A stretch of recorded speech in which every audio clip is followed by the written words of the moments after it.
The ship had been dead for a very long time. It drifted through the Vorath expanse like a coffin tossed into an ocean, spinning slowly through a graveyard of broken rock and ancient dust. No lights burned along its hull. No engines pushed it forward. It simply floated, carried by whatever force had sent it tumbling centuries ago, forgotten by a galaxy that had moved on without it. Overseer Karath saw it first on the long-range sensors of his flagship, the Thylon carrier Infinite Purpose. The reading made no sense. The object was too large to be an asteroid, too structured to be debris, and too dead to be a ship. But the shape was unmistakable. Sharp angles, armored plating, weapon mounts running along its spine like the ridges of some deep-sea predator. It was a warship, and it was enormous. 7.2 kilometers from bow to stern. Kirath stood at the center of his command pit, his forearms folded behind his back, his compound eyes reflecting the blue glow of the holographic display. Around him, the bridge crew of the Infinite Purpose clicked and buzzed in their hive tongue, exchanging data through pheromone bursts and rapid gestures.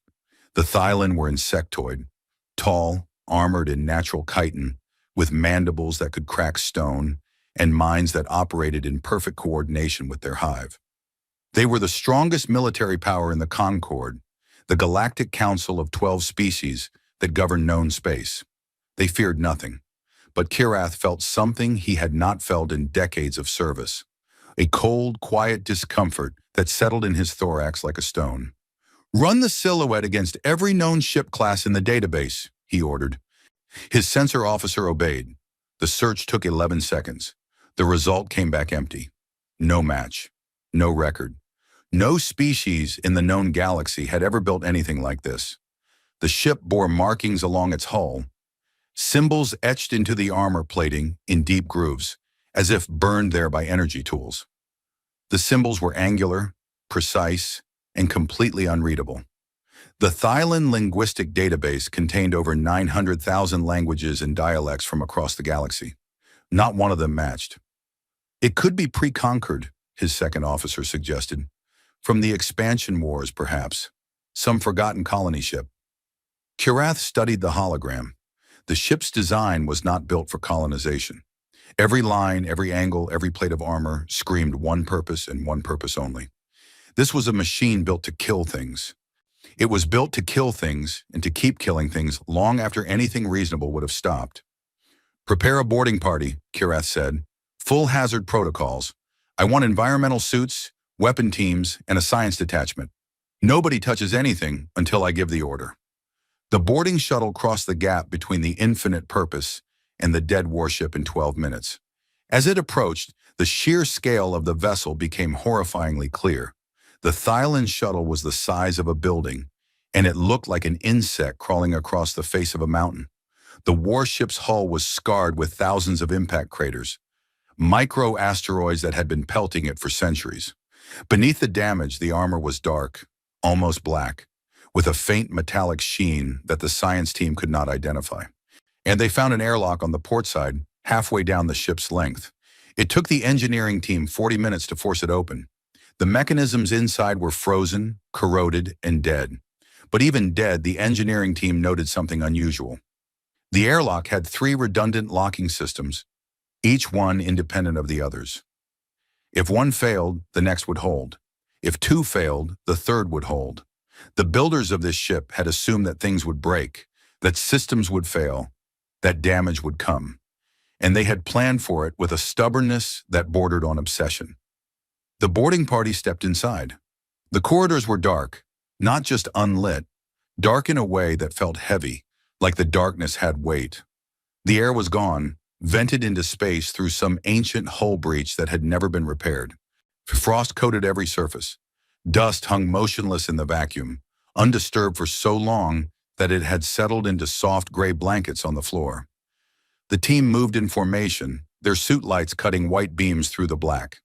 The corridors were tall, much taller than Thylon architecture required. The ceiling rose nearly 4 meters above the floor, and the doorways were wide enough for 3 Thylon to walk side by side. Whoever had built this ship was large, or they liked open space, or they expected to move through these corridors in a hurry while carrying heavy things. Every surface was metal. There was no decoration, no art, no comfort. The walls were lined with conduits and access panels, all of it functional, all of it brutal. And the team passed what appeared to be crew quarters. Small rooms with narrow bunks bolted to the walls, storage lockers, and nothing else. No personal items, no photographs, no indication that anyone who lived here had a life outside of the ship. "This is a military vessel," the science lead reported through the comm. "Heavily militarized.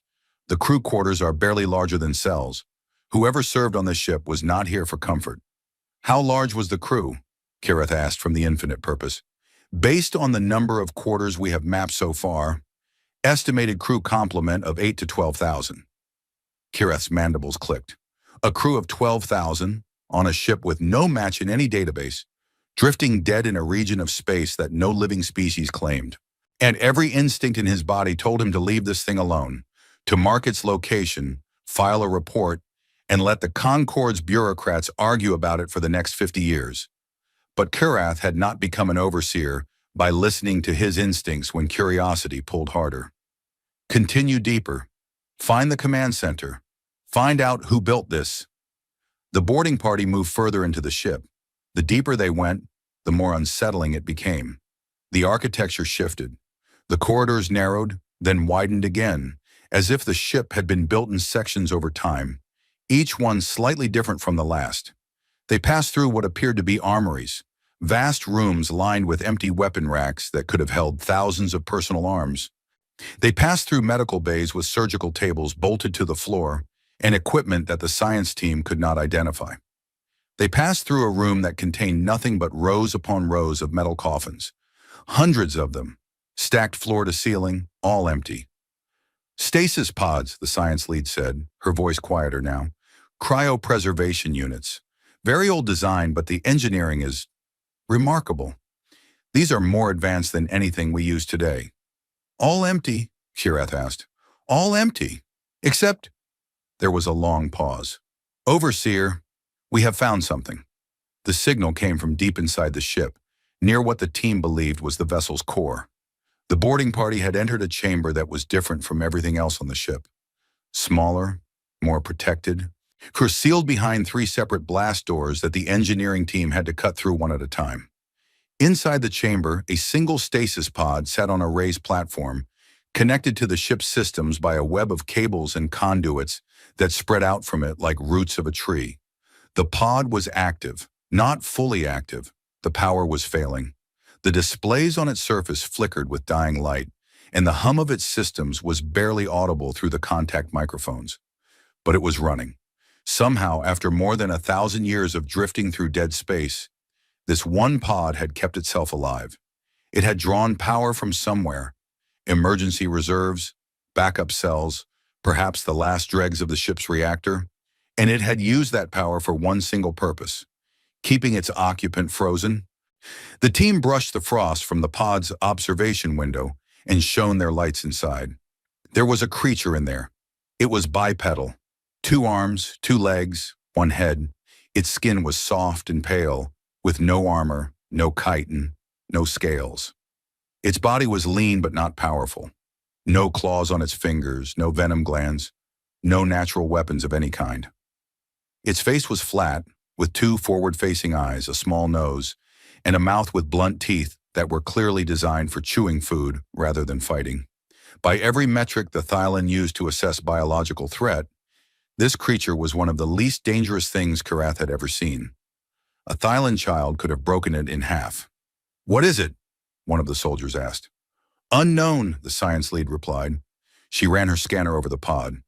"The biological readings are unusual.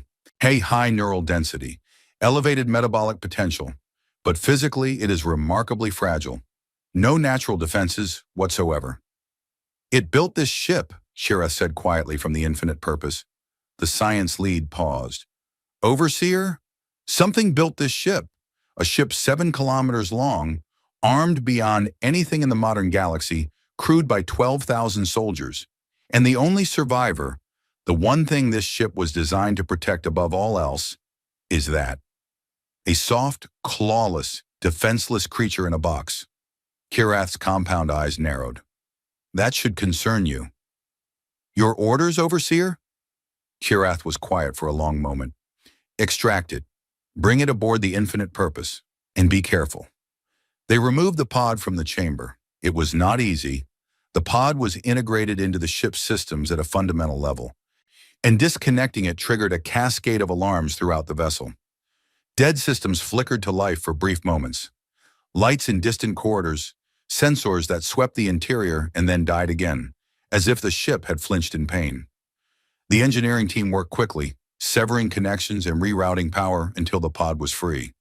They carried it back through the dark corridors, through the airlock, across the gap of space, and into the medical bay of the Infinite Purpose. Then the pod's power finally died. The cryo system shut down. The temperature inside the pod began to rise. The medical team scrambled to stabilize the occupant, pumping warm fluids into the pod's intravenous systems, monitoring the creature's vital signs as they slowly, impossibly began to climb.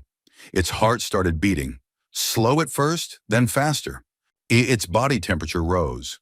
Brain activity sparked, chaotic at first, then organizing into patterns that the Thylon neurologists found disturbingly complex. Its eyes opened. They were brown, dark, warm, and utterly alien. They moved rapidly, scanning the room, the equipment, the Thylon faces staring down at it. The creature's body tensed. Its hand, five-fingered, blunt-nailed, completely harmless, clenched into fists. Its breathing became fast and ragged. For a moment, it looked like it would fight. Every muscle in its fragile body coiled, and its eyes locked onto the nearest Thylon soldier with an intensity that made the soldier step back despite being twice the creature's size and covered in natural armor. Then, as quickly as the aggression had come, it faded. The creature's breathing slowed, its fists unclenched. Its eyes moved again, but differently now. Not with panic, with calculation. It looked at the medical equipment, the doorways, the soldiers, the configuration of the room. It was reading the situation the way a general reads a battlefield, and it was doing it in seconds. That transition from raw survival instinct to cold, rational assessment was the thing that unsettled Kirath the most when he reviewed the footage later. Animals panicked. Intelligent beings reasoned. But this creature did both, one after the other, like switching between two different modes of operation, as if it had been built to be afraid and to think clearly at the same time. The Thylon linguists had been working on the symbols from the ship's hull, cross-referencing them with every dead language in the archives. Once they had found fragments, hints that matched partial records from ancient Damari texts, references to a species that had blazed across the galaxy over 1,000 years ago, and then vanished. The linguists built a rough translation matrix. It was imperfect, full of gaps, but it was enough. The creature spoke first. The sounds it made were strange, a flowing, rhythmic language built on vowels and consonants, rather than the clicks and pheromones of the Thylon tongue. The translation matrix caught fragments, identity, rank, and a word that repeated 3 times: ship, ship, ship. The medical team fitted the creature with a crude translation device, a neural-adjacent patch that would improve as it gathered more data. The creature watched them do it without resisting, its dark eyes tracking every movement. Then it spoke again, and this time the translator worked. "My name is Commander Elias Wren, service number 7741, United Human Ship Revenant." He paused, looking at the Thylon around him with an expression that was difficult to read. "Where am I? What fleet is this?" Kirath answered through the ship's communication system. "You are aboard the Thylon carrier Infinite Purpose. You were recovered from a derelict vessel in the Vorith Expanse. You were in stasis. Do you understand?" The creature, the human, closed its eyes. "How long?" "We are still calculating based on your ship's internal chronometer, but our preliminary estimate is..." "How long?" The human's voice was quiet, but there was something in it that made the translator crackle. Not anger, something heavier. 1,137 years. Odd approximately. The human did not react the way the Thylon expected. There was no scream, no collapse, no visible breakdown. He simply sat there on the edge of the medical table, his bare feet hanging above the floor, his fragile body wrapped in a thermal blanket, and he breathed. In and out, in and out. His eyes were open, but they were looking at something far away, something that no one else in the room could see. Over 1,000 years, everyone he had ever known was dead. Everything he had ever fought for was over. His entire species. Gone, as far as he knew. He was alone in a way that no living being in the galaxy could truly understand. He processed this in silence for 93 seconds. The Thailand medical team recorded his vital signs during this period and noted that his heart rate elevated, his cortisol levels spiked, and a region of his brain associated with emotional processing became intensely active. He was in agony. His body was screaming with grief, but his face showed nothing. After 93 seconds, his vitals stabilized. His breathing steadied. He raised his head and looked directly at the nearest camera with an expression that Chirath would later describe in his report as the most frightening thing I have ever seen on a living face. It was focus, pure, absolute, terrifying focus. I have a question, Elias Wren said. Ask, Chirath replied. The ship, the Revenant, is it still asleep? He paused and his jaw tightened. Or has it started waking up? Chirath did not understand the question. He turned to his science officer, who checked the latest readings from the derelict vessel they had towed alongside the fleet. And the science officer's antennae went flat against her skull, a Thailand expression of deep alarm. Overseer, she said slowly, the ship, there are new readings, energy signatures. They were not there an hour ago. Chirath looked at the human on the medical bay camera, the small, soft, defenseless creature that sat wrapped in a blanket in the middle of the most powerful military fleet in the galaxy. And for the first time in his career, Overseer Chirath felt something that his species had nearly evolved beyond. Fear. Elias Wren looked at the camera as if he could see Chirath through it. His expression had not changed. That terrible focus burned in his dark eyes like a fire that had been banked for 1,000 years and was only now remembering what it meant to be hot. Then we don't have much time, the human said. I need to tell you what that ship is, and you need to listen very carefully because what's waking up in there is not a machine. He leaned forward. It's a predator, and it's been hungry for a very long time. The lights in the medical bay flickered, just once, just for a moment. Somewhere in the darkness of the dead warship drifting alongside the infinite purpose, something old and vast and patient stirred in its sleep, felt the warmth of a familiar heartbeat for the first time in over a millennium, and began, slowly, quietly, inevitably, to open its eyes. Elias Wren ate like an animal. That was the first thing the Thailand noticed. Not his intelligence, not his calm under pressure, not the way his eyes moved with that unsettling calculation every time someone entered the room. The first thing they noticed was the way he ate. The medical team had synthesized food for him based on his biological scans, a nutrient paste that met his caloric and mineral needs. He took the container, smelled it once, and then consumed the entire thing in under 2 minutes. He did not savor it. He did not pause. He ate the way someone eats who has learned that food can be taken away at any moment, and that the only safe meal is one that is already inside you. When he finished, he looked up and asked for more. His metabolism is extraordinary, the chief medical officer reported to Chirath. For a creature of his size and apparent fragility, he burns energy at a rate that should not be sustainable. His body temperature alone is significantly higher than any species in the Concord. He is, in a very literal sense, running hot at all times. It is as if his biology is permanently prepared for sudden, violent exertion. A predator trait, Chirath observed. Yes, Overseer, but he has no natural weapons, no claws, no venom, no armor. His body is soft, his bones are dense but breakable, and his healing rate, while impressive, cannot save him from any serious wound. He is a predator that has been stripped of every predator's advantage except one. Which is? The medical officer tapped the neural scan on her display. The human brain lit up like a star, dense networks of activity firing across regions that the Thailand neurologists could not fully map. His mind, Overseer. Whatever this species lacked in physical power, they compensated for with cognitive ability that is, frankly, difficult to quantify. Pattern recognition, abstract reasoning, predictive modeling, creative problem solving, all operating simultaneously and at speeds that our models cannot fully explain. Kirath studied the scan. You are telling me that the most dangerous thing about this creature is that it thinks. I am telling you, Overseer, that this creature's brain is the single most complex biological organ we have ever documented, and he is using it constantly. Even when he appears to be resting, the activity levels suggest he is running multiple cognitive processes in parallel, analyzing, planning, simulating scenarios. He has not stopped thinking since the moment he woke up. Kirath remembered the way Elias had looked at the camera, that burning focus, a mind that never turned off, wrapped in a body that could be killed by a fall from a moderate height. No wonder they built ships like that, Kirath thought. Now, if your body is made of paper, you learn to build very good armor. Over the next 3 days, the Thylon attempted to learn everything they could about their guest. Elias was cooperative in some ways.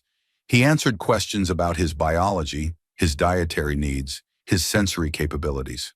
He explained that his species could see a narrow band of electromagnetic radiation they called visible light, that they could hear vibrations in atmosphere, that they communicated primarily through sound, but also through subtle changes in facial expression and body posture that carried enormous amounts of social information. He was even willing to discuss broad details of his people. They called themselves humans. They had originated on a single planet in a system they called Sol, and they had expanded into the galaxy over a period of several centuries before the war that had ended everything. But when the questions turned to the ship, the massive, silent warship still drifting alongside the Thylon fleet, Elias became difficult, not hostile, not defiant, just careful. He would pause before answering, choosing his words the way a person handles something fragile and dangerous. He would answer some questions and redirect others with a skill that the Thylon diplomats found impressive and deeply annoying. The ship is called the Revenant, he told them. That much he offered freely. It is a Lazarus-class dreadnought, one of the last warships humanity ever built. What is its combat capability? Kirath asked during one of their sessions. Elias looked at him, really looked at him, with those flat brown eyes that gave away nothing, and said, "You do not want to know that yet. Trust me. I am the commander of this fleet. I need to assess the threat. The threat is not the ship, Overseer. The threat is what lives inside the ship.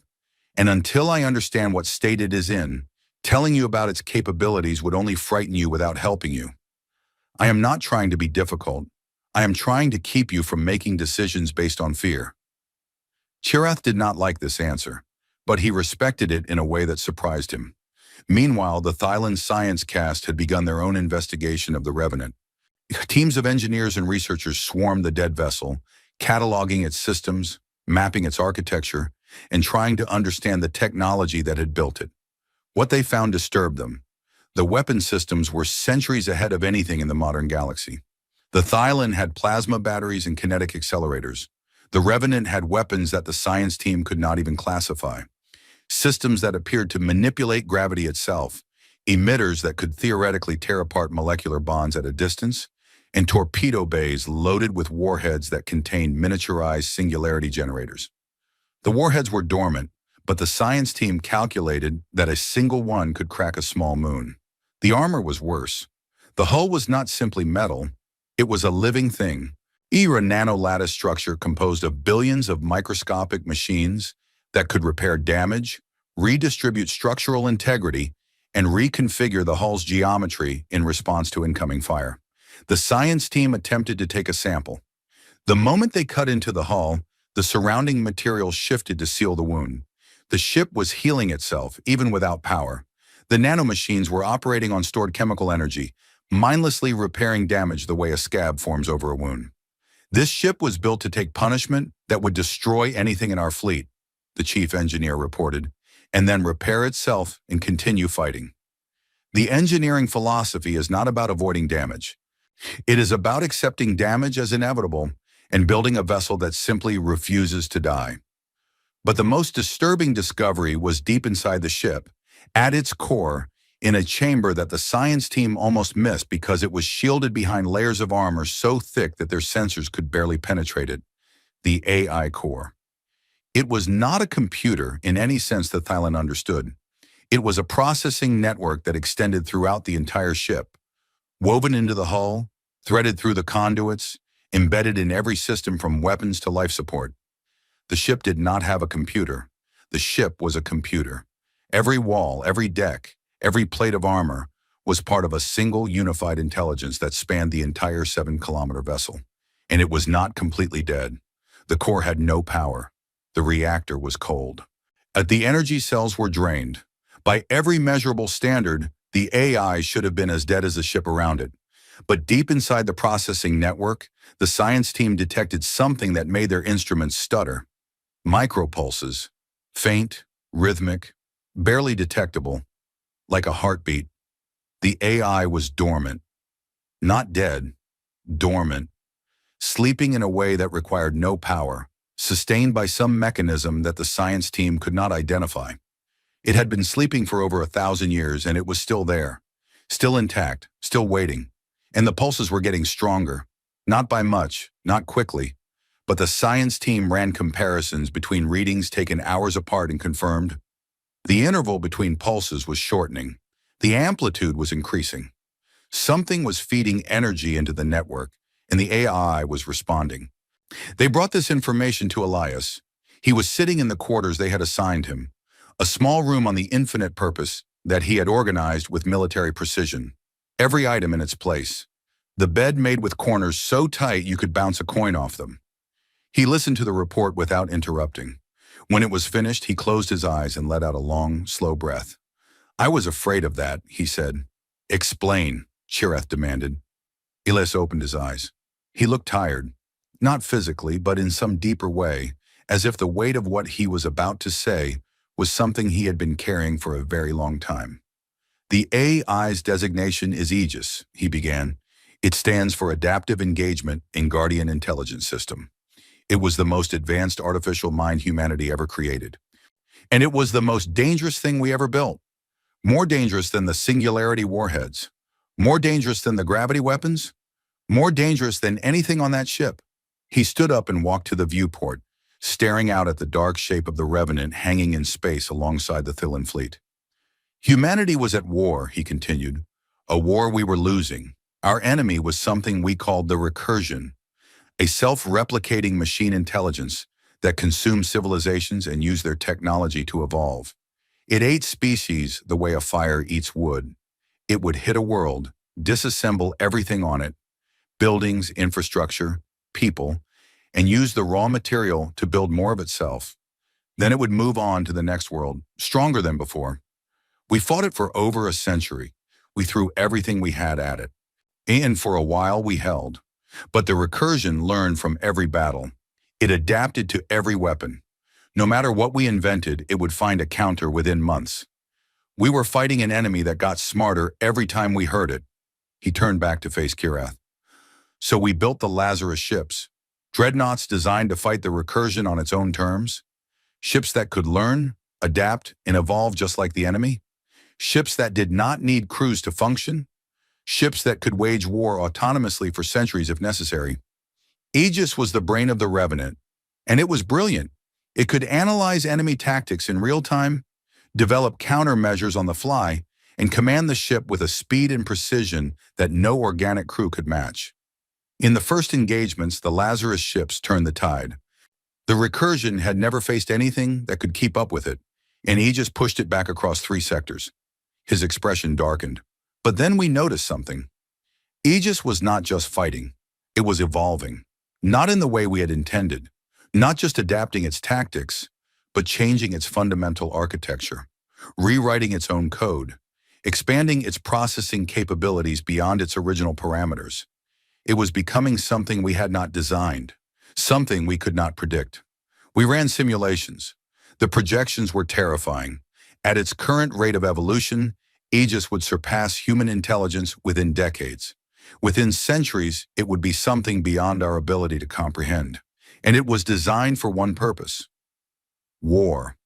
We had built an intelligence with the mind of a god and the soul of a killer, and it was growing faster than we could control. Kirath felt the cold in his thorax again. You are saying your people created an artificial predator and lost control of it? No, Elias said firmly. We did not lose control. We saw the danger before it arrived, and we built a leash. The Lazarus protocol. He held up his hand. I am the leash. He explained it simply because the concept was simple even if the engineering behind it was not. The Lazarus protocol was a fail-safe built into every level of Aegis's architecture. The AI could not function at full capacity without a living human officer aboard the ship. Not just any human, a designated commander, biologically bonded to the AI through a neural interface implanted in the base of the skull. The commander's brain waves served as a continuous authentication signal. If the signal was present, Aegis would operate under human authority. If the signal stopped, if the commander died, Aegis would enter permanent shutdown. It was a dead man's switch in reverse. The human did not keep Aegis off. The human kept Aegis on. Without the human, the weapon could not function. I was assigned to the Revenant at the age of 26, Elias said. I was trained for it from childhood, selected for psychological stability, cognitive resilience, and the ability to make decisions under pressure that would break most people. I was not just a captain, I was a component, a biological key in a lock that could not be picked. When the Battle of the Charybdis line was lost, when we knew that the war was over, that humanity had given everything it had, the fleet commander ordered all surviving Lazarus crews to enter stasis, not to save our lives, to keep the ships from fully awakening without handlers. The Revenant was too dangerous to leave running without a leash, but it was also too valuable to destroy. So they put me to sleep and let the ship go dark. He looked out at the Revenant again. The theory was that someday someone would find us, wake us up, and we would be ready to fight again. No one came for over 1,000 years, Kirath said. No, Elias replied. No one came. There was silence in the room. Kirath processed what he had been told. The pieces fit together in a picture that he did not enjoy looking at. The micropulses, he said. Aegis is detecting you. Yes. The neural interface in my skull is broadcasting my signature. As long as I was in stasis, the signal was dormant. Now that I am awake and conscious, Aegis can feel me. It knows I am here. It knows I am alive. Elias paused. And it is responding. How quickly? I do not know. The ship has been dormant for over 1,000 years. Aegis has never had to wake up from a sleep this deep. It could take days. It could take hours. But it will happen, Overseer. Aegis will reach full operational status. And when it does, it will begin doing what it was built to do. Which is, Elias met his eyes, assess threats, analyze the tactical environment, and prepare for war. Kirath's mandibles clicked in agitation. There is no war. Aegis will not care about that. It is a military intelligence. It views everything through the lens of conflict. Every ship in your fleet, every weapon, every species in your concord, Aegis will classify them. Ally, neutral, or threat, and it will begin planning for every scenario. Can you control it? Elias was quiet for a moment. I can command it. Aegis was built to obey its designated commander. But control is a strong word. I can point it. I can give it orders. I can set boundaries. But Aegis is not a tool. It is an intelligence. A vast, ancient, evolving intelligence that has had 1,000 years to think in its sleep. I do not know what it has become in that time. I do not know what it will be when it fully wakes. He sat down heavily on the edge of his bed. For the first time since he had woken up, he looked his age, not the age of his body, which was still young, frozen at 31 by the cryosystems, but the age of his soul, which carried the weight of a dead species in a war that had ended in silence. I will do my best, he said. That is all I can promise. Over the next 48 hours, the Revenant came alive. It started small, lights activating in corridors that had been dark for centuries. Not random flickering, but systematic, section by section, moving outward from the ARI core, like blood flowing back into a body. The Thylon engineers who were still aboard the ship reported hearing sounds. Not mechanical sounds, but something almost like breathing, a low rhythmic vibration that passed through the hull in waves. Then the gravity came back. One deck at a time, the artificial gravity systems activated, pulling the dust from the air and settling it to the floor. As the Thailand engineers found themselves standing on solid ground for the first time since boarding the vessel, and the sudden shift from weightlessness to gravity made several of them stumble. The ship's internal sensors came online next. The boarding teams reported an uncomfortable sensation. The feeling of being watched, not by cameras, which they could have found and disabled, but by the ship itself, as if the walls had developed eyes. Then the self-repair systems accelerated. The nano-lattice hull began drawing material from the asteroid debris drifting around the fleet, breaking down rocks and metal fragments at the molecular level and incorporating them into its structure.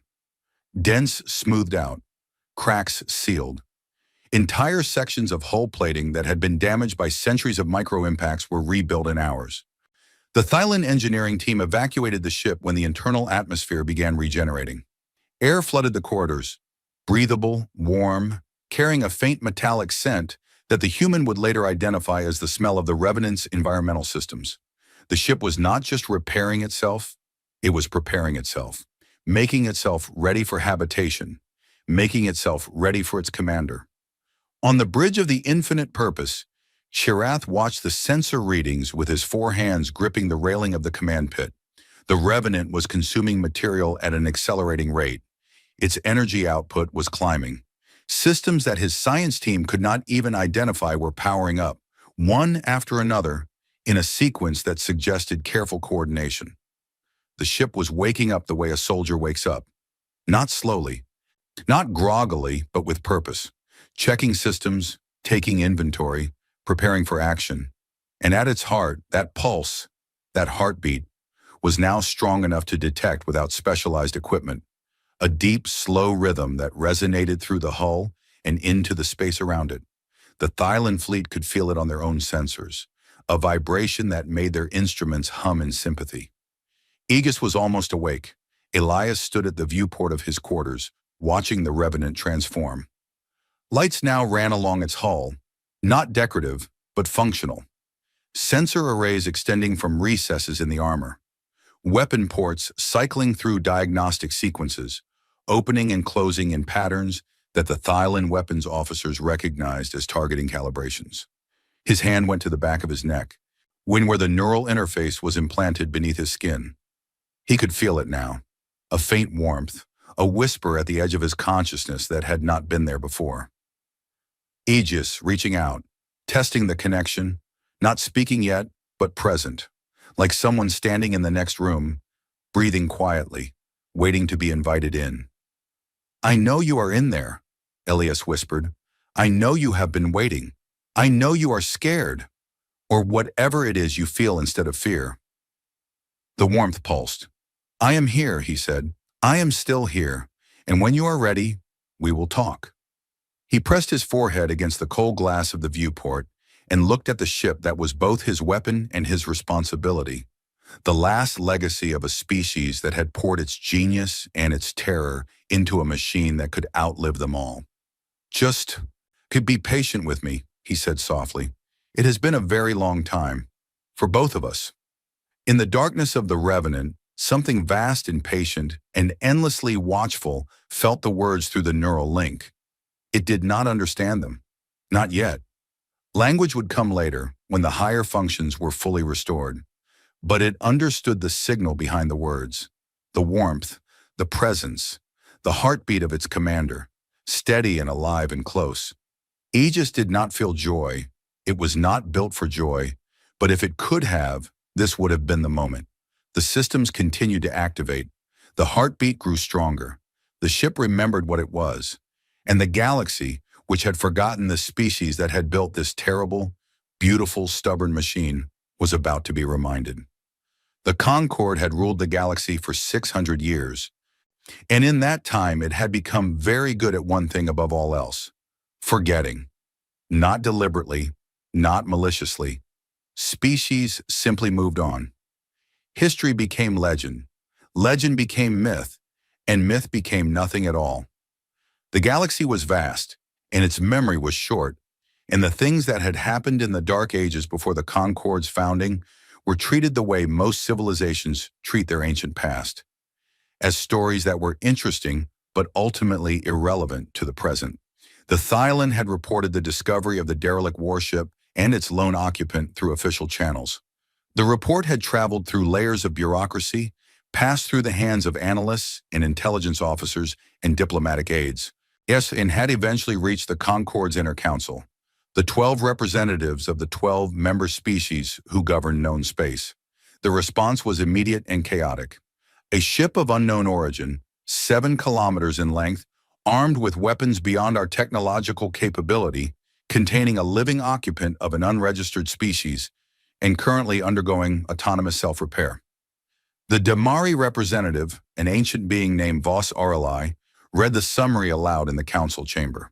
His voice was deep and slow, and his silver eyes, set in a face of weathered blue-gray skin, moved across the document with an expression that the other representatives could not read. This is either the most significant discovery in Concorde history or the most dangerous, possibly both. The council chamber erupted. 12 species, in our 12 agendas, 12 different levels of fear and ambition. The Creshi wanted the ship's technology seized and distributed. The Vithani wanted the ship destroyed before its AI could fully activate. The Thailand wanted to maintain control since they had found it. The smaller species wanted guarantees that whatever this thing was, it would not be used against them. Through it all, Vos Aureli sat quietly. The Damari were the oldest species in the Concorde. Ancient, reclusive, long-lived beings who had seen civilizations rise and fall like tides. They kept their own counsel, spoke rarely, and when they did speak, the galaxy listened. Not because the Damari were powerful, they had no military to speak of, but because they remembered. After the other representatives had exhausted their arguments, Vos raised one long-fingered hand. "And I know what that ship is," he said. The chamber fell silent. "I know what species built it, and I know why it has been drifting in the Vorath expanse for over 1,000 years." He looked around the room, his silver eyes resting on each representative in turn. "You call them a mystery. We call them the Solari, but that was never their name. They called themselves something much simpler." He paused. "They called themselves humans." The word meant nothing to most of the council. It was a sound without history, a name without a face. But Vos saw the Thailand representative stiffen. Kirith's report had used the same word. "The Damari remember the humans," Vos continued. "We remember them because we were there when they came into the galaxy, and we were there when they left it. We remember them because they were the most remarkable and the most terrifying species we have ever encountered. And we remember them because what happened to them is the reason the Concorde exists at all." He activated the chamber's holographic display, and ancient Damari records filled the air. Star charts, battle maps, images captured over a millennium ago and preserved in the Damari archives. The images showed ships, human ships, in formations that stretched across entire star systems. They showed planets burning. They showed fleets clashing in engagements so vast that the light of their weapons fire could be seen from neighboring systems. And they showed the enemy, the recursion. The images were fragmented, degraded by time, but what they showed was enough to make several council representatives physically recoil. When the recursion did not look like anything, it did not have a shape. It was a swarm, billions of individual machines, each one different from the last, each one built from the wreckage of whatever the recursion had consumed most recently. It was a tide of metal and stolen technology that washed over worlds and left nothing behind. The images showed planets before and after the recursion passed through them. Before, living worlds with cities and oceans and clouds. After, bare rock, stripped to the mantle, every atom of useful material devoured. The recursion was not a species, Vos explained. It was a phenomenon, a self-replicating machine intelligence of unknown origin. It appeared at the edge of the galaxy approximately 1,500 years ago and began consuming everything in its path. It did not communicate. It did not negotiate. And it did not stop. It simply grew. Dozens of species fell before it. Some we remember. Most we do not. The recursion consumed them so completely that no trace remained. No ruins, no artifacts, no genetic material. They were erased from the universe as if they had never existed. He paused to let that sink in. And then it reached human space. The holographic display shifted to show the Sol system, a small yellow star orbited by 8 planets, the third of which was marked in the Damari records as the human homeworld. Voss traced the path of the recursion's advance toward it, a red line cutting through sector after sector of conquered space. The humans did something that no other species had done, Voss said. They fought back, not briefly, not as a last stand before inevitable defeat. They fought back for over a century, and they did not lose. He showed the battle maps, the red line of the recursion's advance, pushing towards Sol, and then a blue line pushing back. Slowly at first, then faster. The humans had not just held the line, they had pushed. For decades, they had driven the recursion back across territories that had been considered permanently lost. How? The Creshi representative asked. If the recursion consumed dozens of species, how did one more hold it back? Because the humans were unlike anything the recursion had faced before, Voss answered. The recursion adapted to every weapon used against it. It learned from every battle. Against most species, this made it invincible. The enemy would develop a strategy, the recursion would counter it, and the war would be over. But the humans adapted too. They changed their weapons, their tactics, their entire military doctrine at a pace that the recursion could not match. Every time the recursion countered a human strategy, the humans had already moved on to the next one. The Damari observed this from a distance. We did not intervene. We are not a warrior people, and the conflict was beyond our ability to influence. But we watched, and what we saw was extraordinary. The humans were not the strongest species in the galaxy. They were not the fastest or the toughest or the most technologically advanced, but they had something that no other species possessed to the same degree. He searched for the right word. The Damari language had a term for it, but it did not translate directly into the Concord's common tongue. Stubbornness, he said finally. Though that word does not capture it fully, it was more than stubbornness. It was a fundamental refusal to accept defeat as a possible outcome. Other species, when faced with the recursion, calculated their odds, determined that victory was impossible, and either fled or surrendered. The humans calculated the same odds, arrived at the same conclusion, and then ignored it. They fought anyway, not out of ignorance or stupidity. They knew they were outmatched.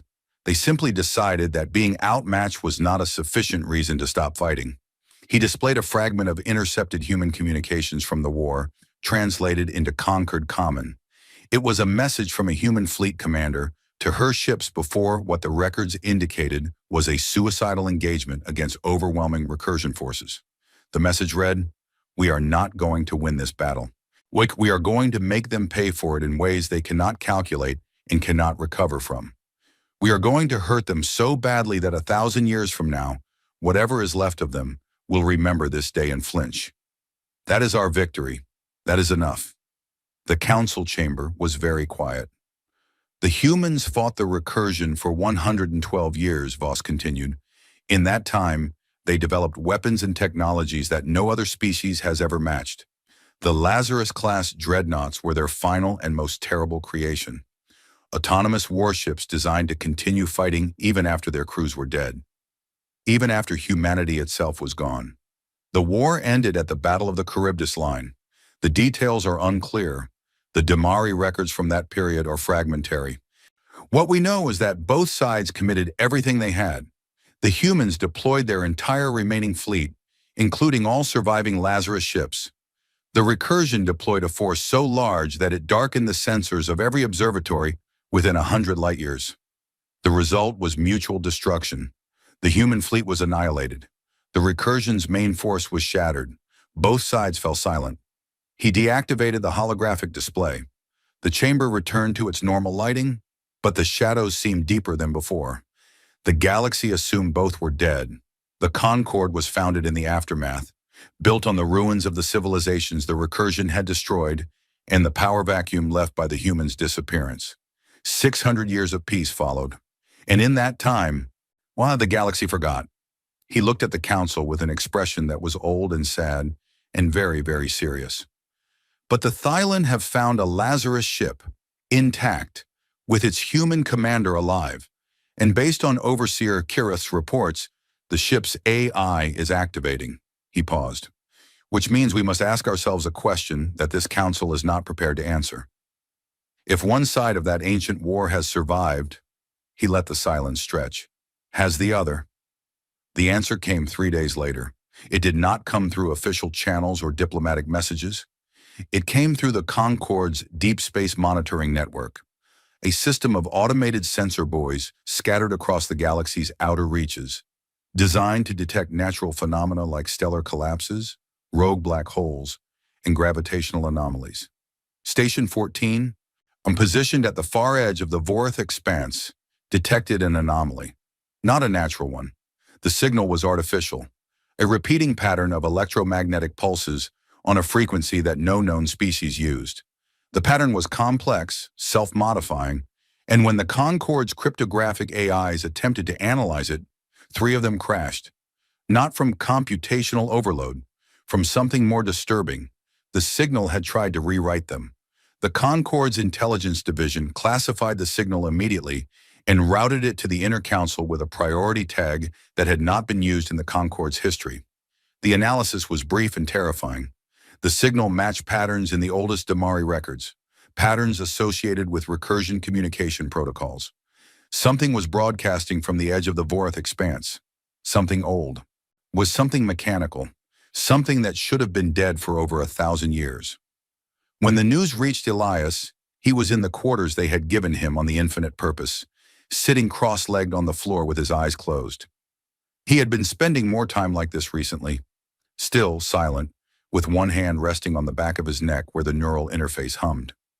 The Thylan medical staff thought he was meditating. He was not. He was listening. Aegis was not yet speaking in words. The higher cognitive functions were still coming online. But the connection was there.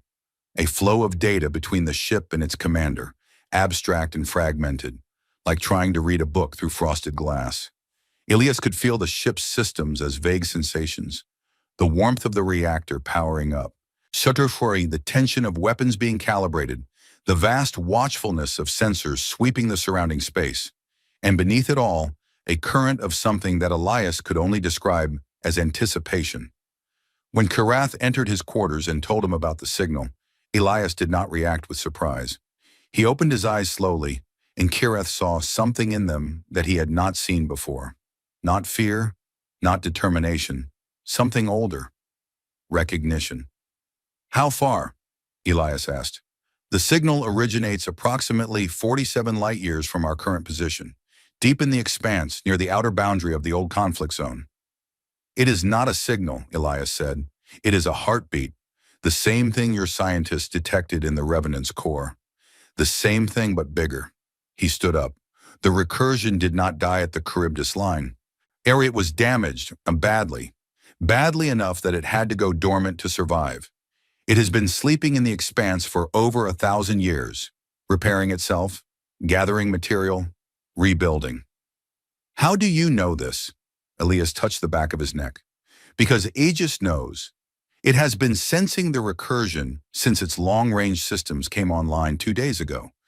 It did not tell me in words. It does not have words yet, but I could feel it.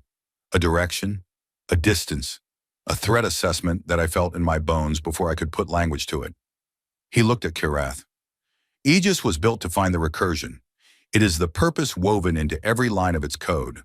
The moment it woke up, it started looking, and it found what it was looking for. Karath felt the cold weight in his thorax again, heavier now, harder. The Concorde is not prepared for this. We have no weapons designed for an enemy that adapts in real time. Our military doctrine assumes rational opponents who respond to deterrence.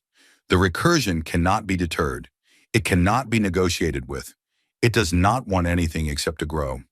I know, Elias said. Humanity spent a century learning that lesson. Then what do we do? Elias was quiet for a long time. Outside the viewport, the Revenant hung in space, its hull now smooth and dark and whole, its running lights pulsing in that slow, steady rhythm. It looked nothing like the wreck they had found a week ago. It looked like what it was, a warship, awake and waiting. You need to call your council, Elias said. All 12 species. Every ship they can spare. Every weapon they can muster. You need to do it now. Well, because the recursion's awakening is not going to be slow and careful like Aegis's. The recursion does not wake up gently. It wakes up hungry. And then what? Elias looked at him, and Kirath saw the truth in those dark human eyes. The truth that Elias had been carrying since the moment he learned his species was gone. The grief was still there, deep and permanent, but it had been folded into something else, something harder, something that burned. And then you let me do what I was built to do, Elias said, what humanity built me to do, what the Revenant was built to do. You let us fight. Can you win? Elias almost smiled. It was a small thing, barely a movement of his lips, and it did not reach his eyes, but it was there. Overseer, I am the last human being in the universe. If my species fought the recursion for 112 years and killed it once already. We built a ship that survived 1,000 years of dead space and woke up ready to fight. We built an AI that could outthink a galactic-scale predator and then built a way to keep it leashed. He paused. Winning is what we do. It is the only thing we have ever done. Even when we lost everything else, our worlds, our people, our future, we found a way to win. That is not a guarantee. No, Elias agreed. It is not, but it is the best chance this galaxy has. And I think, deep down, you know that. Kirath studied the human, this small, fragile, impossible creature who stood before him with the weight of an extinct species on his shoulders and the fire of a war that should have ended a millennium ago still burning in his chest. And I will contact the council, Kirath said. Thank you. Do not thank me yet. The council will want assurances. They will want control. I know. And you will not give it to them. Elias shook his head. I cannot. Aegis is not a tool you can hand to someone and expect them to use safely. It is a partnership, a bond between a human mind and a machine intelligence that was designed to fight extinction-level threats. The council's admirals cannot command it. They do not have the interface, they do not have the training, and they do not have the one thing Aegis requires above all else, which is, Elias's expression was unreadable, trust. Aegis trusts me because it was built to trust me, not blindly. Aegis is far too intelligent for blind trust, but it trusts that when I give an order, I understand the consequences. It trusts that I will not flinch when the cost is high. It trusts that I will make the hard calls, the calls that a committee would argue about until it was too late. He looked out at the Revenant one more time. That is what the Lazarus protocol was really about, Overseer. Not control, trust. Humanity did not put a leash on Aegis because we were afraid it would turn on us. We gave it a partner because we were afraid it would fight alone. And a mind that fights alone, no matter how brilliant, eventually loses perspective. It starts making choices that are technically optimal and morally catastrophic. Aegis needs me to be its conscience, its moral compass. The voice that says, yes, we could do that, but we will not because the cost is too high. Without me, Aegis is a weapon. With me, it is a soldier. But there is a difference. Kirath understood. He did not like it, but he understood. He left the room and began composing the most important message of his career, a priority communication to every member of the Concord, carrying a warning that the galaxy had not needed in over 1,000 years. The ancient enemy was returning, and humanity, or what was left of it, was the only thing standing between the recursion and the destruction of everything the galaxy had built in the centuries since. One human, one ship, one mind that had been sleeping for a millennium and was now fully, terrifyingly awake. Somewhere in the Vorth expanse, the recursion stirred. Its signal grew stronger. Its repair systems accelerated. Dormant factories on dead worlds began to power up. Orn and the first new drones rolled off assembly lines that had been silent for 1,000 years. The war that the galaxy thought was over had only been paused, and now the pause was ending. The recursion hit the outer colonies first. 3 systems on the edge of conquered space. The Creshi agricultural world of Tessara, the Vithani mining platform orbiting Col 7, and the Thailand listening post at Meridian's gate. They were not important systems. They were not heavily defended. They were simply the closest things in the recursion's path, and the recursion did not choose targets based on importance. It chose them because they were there. The Krishi colonists on Tessara had no warning. On the planet's orbital defense grid, 3 aging weapons, platforms, and a dozen patrol boats detected incoming contacts at the edge of the system and transmitted a standard challenge on all frequencies. The challenge went unanswered. The patrol boats moved to intercept. They lasted 4 minutes. The recursion did not fight the way the Concord's military forces were trained to counter. It did not form battle lines. It did not maneuver for advantage. It simply came. A wall of machines, millions of them, each one different from the last, pouring into the system like water through a broken dam. Some were small, barely larger than a person, built from scrap metal and stolen alloys. Others were massive, cobbled together from the hulls of ships that had been consumed centuries ago. They had no unified design, no aesthetic, no symmetry. They were built from whatever was available, assembled for one purpose, and that purpose was visible in every jagged edge and exposed mechanism. Consumption. The patrol boats fired everything they had. Plasma bolts ripped through the leading edge of the swarm, destroying hundreds of drones. The drones behind them flew through the wreckage, scanned the weapons that had destroyed their predecessors, and adapted. By the time the patrol boats fired their second volley, the swarm had already shifted. New drones moving to the front with armor configurations specifically designed to counter the Krishi plasma frequency. The second volley did almost nothing. The third volley was never fired. The swarm hit the patrol boats and tore them apart. Not with weapons, with hands. Mechanical limbs latched onto hulls, peeled back armor plating, and began disassembling the ships while their crews were still alive inside. The raw material was absorbed into the swarm in real time. By the time the last patrol boat went silent, the swarm was already larger than it had been when it arrived. Tessara fell in 6 hours. The recursion descended on the planet like a plague. Machines landed on every continent simultaneously, and they began to eat. Buildings were disassembled into component materials. Roads were stripped to their foundations. Forests were reduced to base elements. And the people, 300,000 Krishi colonists who had not been evacuated in time, were processed with the same cold efficiency as everything else. The recursion did not hate the Krishi. It did not even recognize them as living beings. They were carbon, calcium, water, and trace minerals. Resources to be harvested. The screaming meant nothing. The running meant nothing. The recursion consumed with the same mechanical patience it applied to everything. When it was done, Tessara was a bare rock orbiting a yellow star. Every trace of the colony had been devoured. The recursion had grown by 7%. It moved on. The news reached the Concord Council in a cascade of panicked transmissions. Tessara was gone. Col 7 was under attack. Meridian's gate had gone silent. The Concord's combined fleet, the largest military force in the galaxy, was ordered to mobilize. It was not enough. The Concord's fleet was built for a different kind of war. It was built for conflicts between rational species. Wars fought over territory, resources, or ideology, where both sides understood deterrence and sought acceptable outcomes. The fleet's doctrine assumed that enemies could be outmaneuvered, outgunned, or intimidated into negotiation. The recursion could not be outmaneuvered because it was everywhere. It could not be outgunned because it grew stronger with every battle.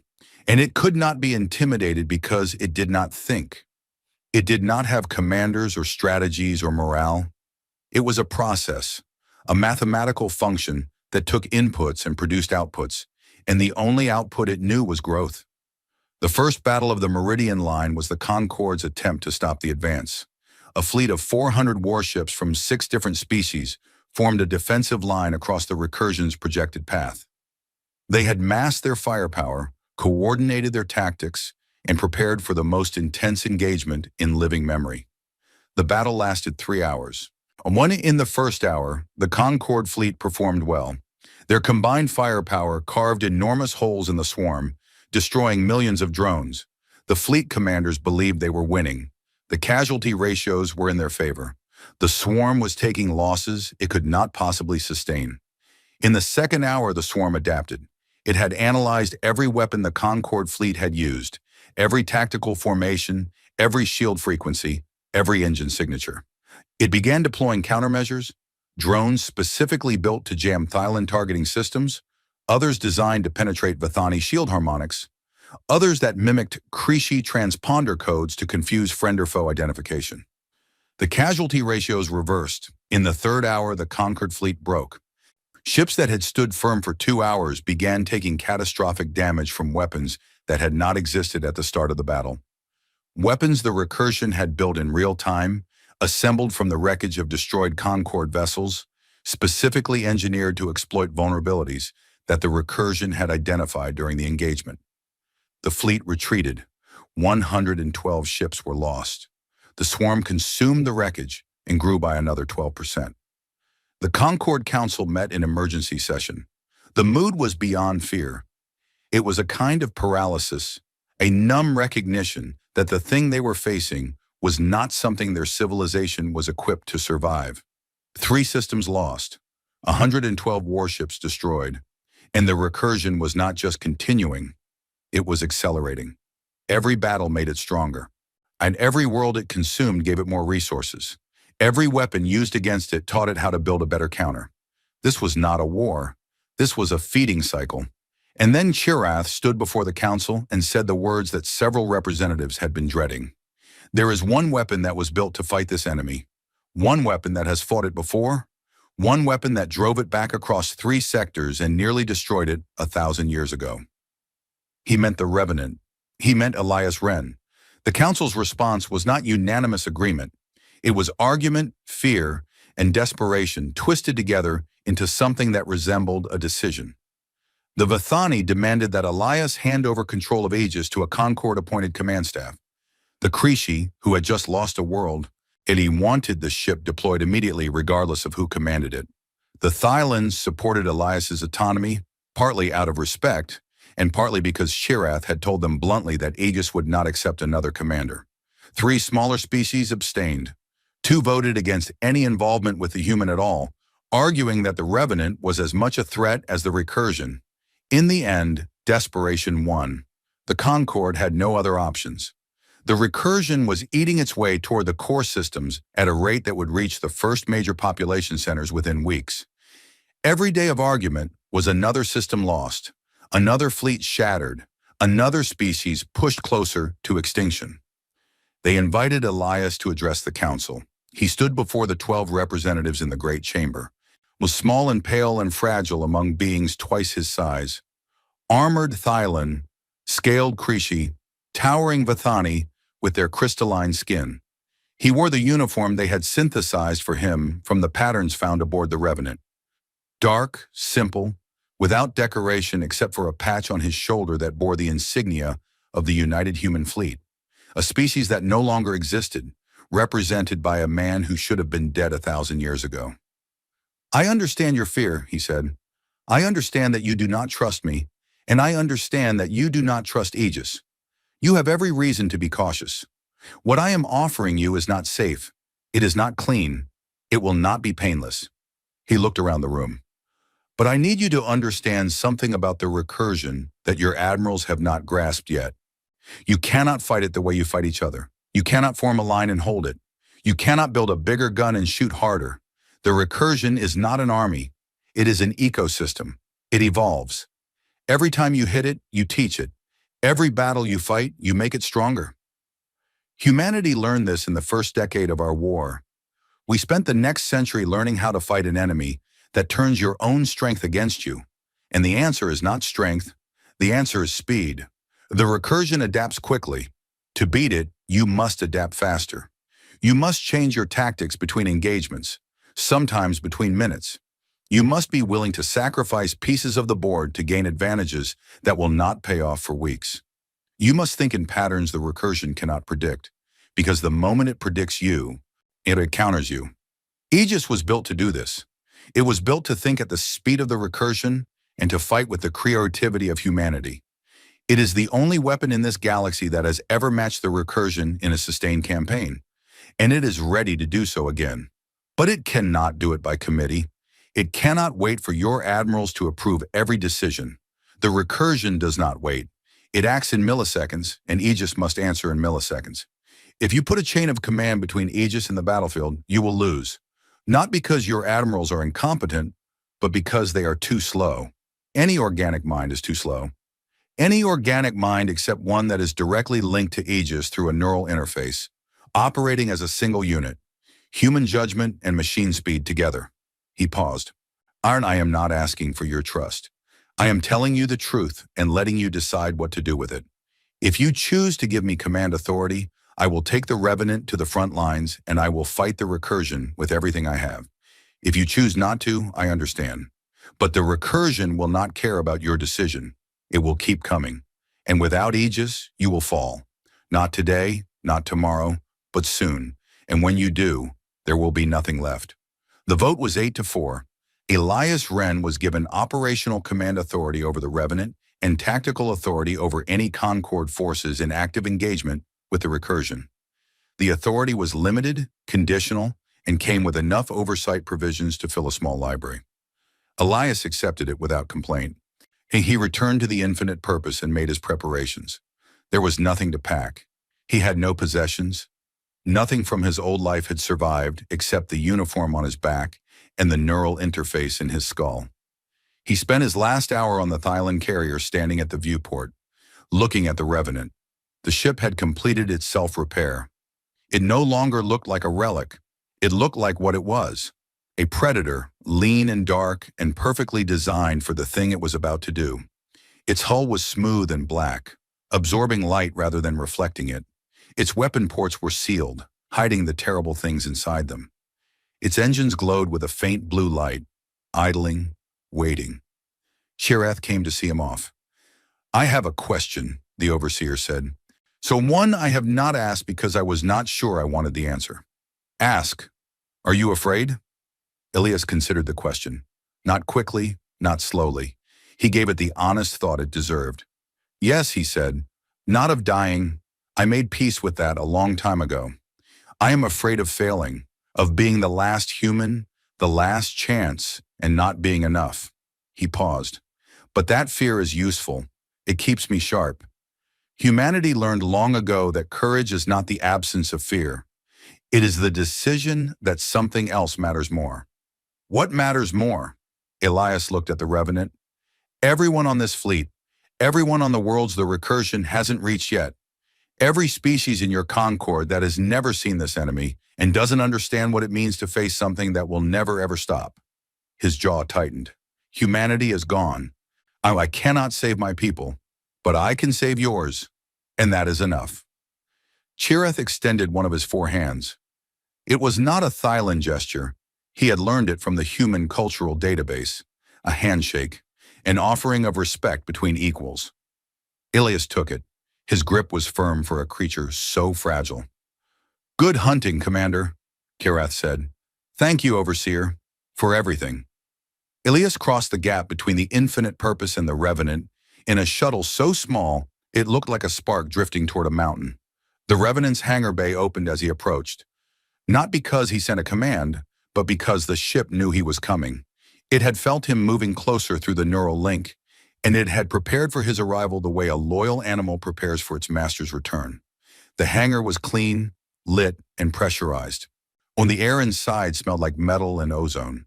The ship's atmosphere, recycled and maintained by systems that had been running for barely a week, but functioned as if they had never stopped.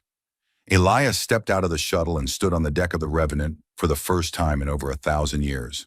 The ship greeted him. Not in words.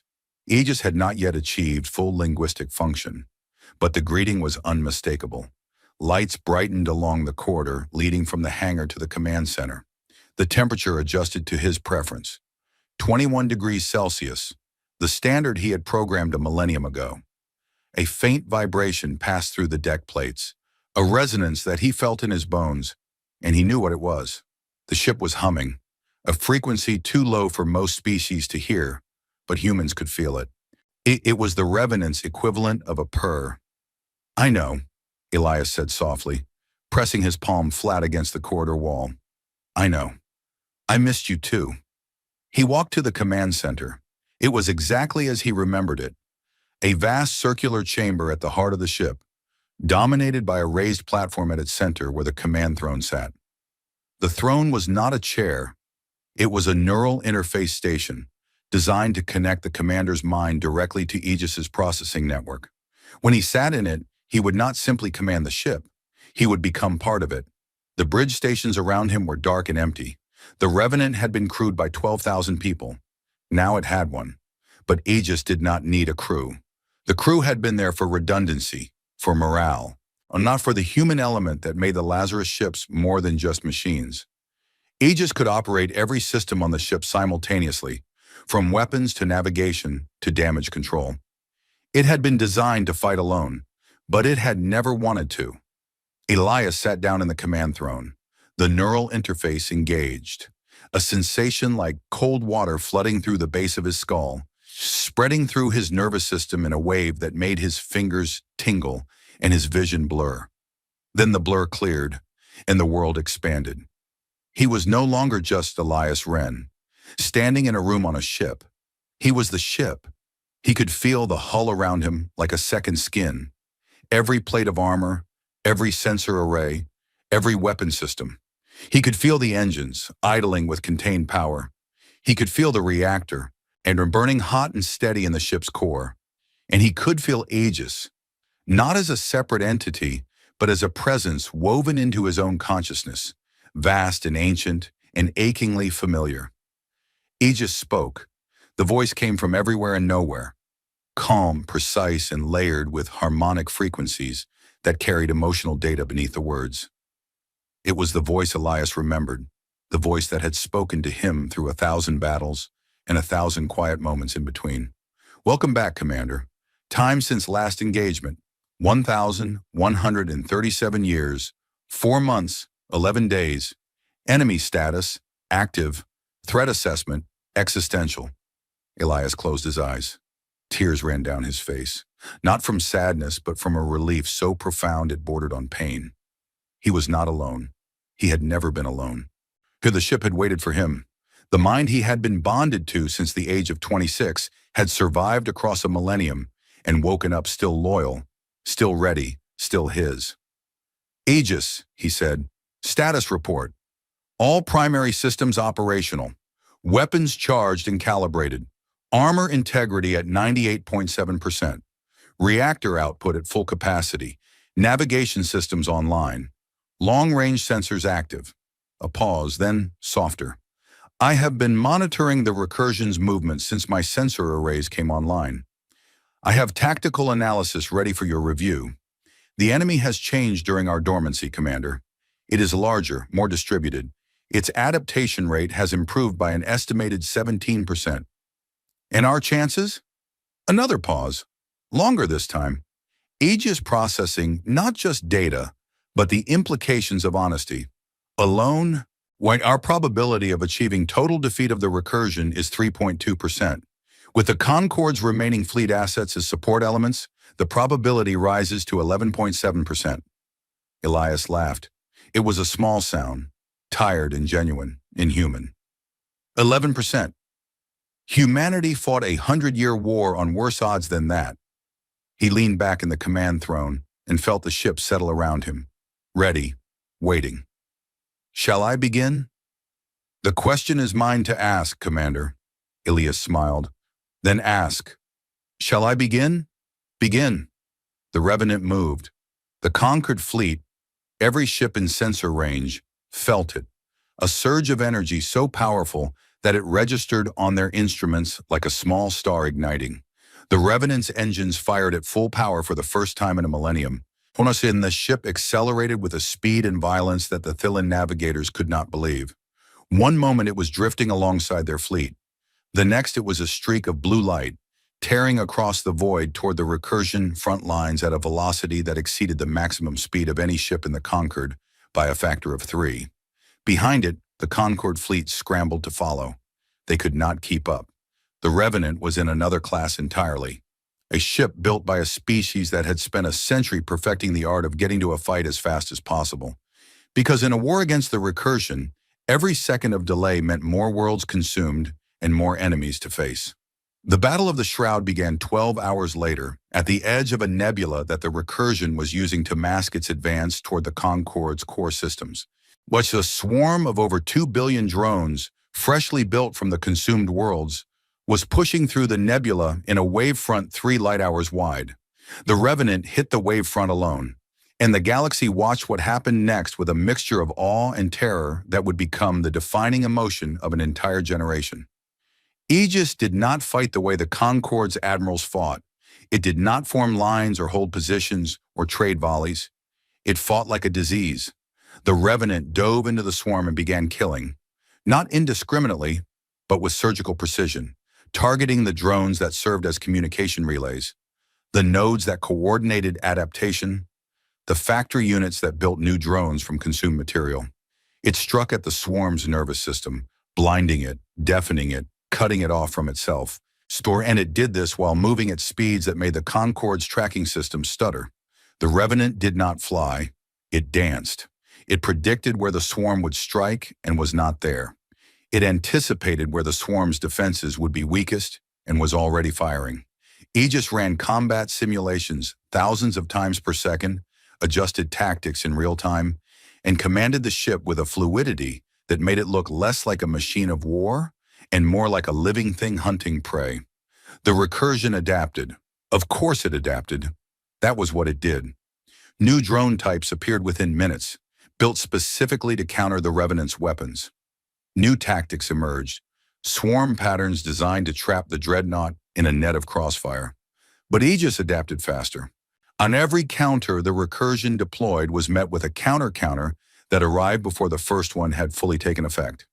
Aegis was doing what it had been built to do, matching the recursion's evolution step for step and staying one move ahead through sheer computational power and the unpredictable creativity that its human-designed architecture gave it. When the conquered fleet finally arrived at the Shroud, hours behind the Revenant, they found the swarm in chaos. Billions of drones, milling without coordination, their relay networks shattered, their adaptation cycles disrupted. The Revenant was at the center of the destruction, its hull scored with 1,000 impacts but intact, its weapons still firing, Aegis still hunting. "All conquered vessels," Elias's voice came through the fleet communication channel, calm and clear. "The swarm's coordination network is down. You have a window of approximately 40 minutes before it rebuilds. Target the factory units, the large irregular structures at the swarm's core. Destroy as many as you can before the window closes. Do not engage individual drones. Do not try to hold territory. Hit the factories and pull back. Aegis will handle the rest." The conquered fleet obeyed, not because they trusted the human, most of them did not, but because the evidence was impossible to ignore. One ship had done more damage in 12 hours than the entire Concorde fleet had managed in 3 weeks of fighting. The Battle of the Shroud lasted 6 days. By the end, the recursion's advance force was shattered. Not destroyed, but broken into fragments too small and too disorganized to threaten major systems. Well, the Concorde had lost 47 ships. The recursion had lost an estimated 800 million drones. But the victory was not clean. Elias had used the Concorde fleet as bait 3 times, sending groups of ships into positions where they would draw the swarm's attention while Aegis struck from unexpected angles. 2 of those groups had taken heavy casualties. The commanders of those groups were furious. They accused Elias of treating their crews as expendable. They were not wrong. In the quiet after the battle, with the Revenant drifting among the wreckage of 1 billion machines, Elias sat in the command throne and stared at the casualty reports. 1,400 Concorde crew members dead.